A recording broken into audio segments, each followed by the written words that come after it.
اي حاجة انت جعان ليها، حب، مشاعر، اهتمام، ورايح تدور عليها بره وتتلهف عليها، ده بيظهر في عينيك وبيظهر كمان في افعالك.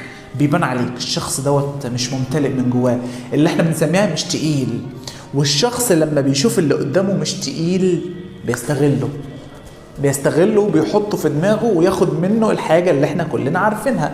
ولد بقى تلاقيه بياخد من البنت الجنس للأسف، ولد ياخد منها فلوس وياخد منها مصلحة، أصلا هو شغال في حتة فلانية فيقول لها طب ما تخليه يشوف لي مش عارف ايه. جوعك للعلاقة أو للحب هيخليك تاكل من الزبالة.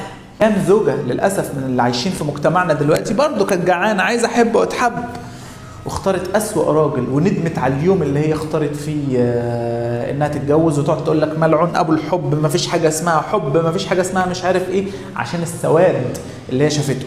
جوعك للمشاعر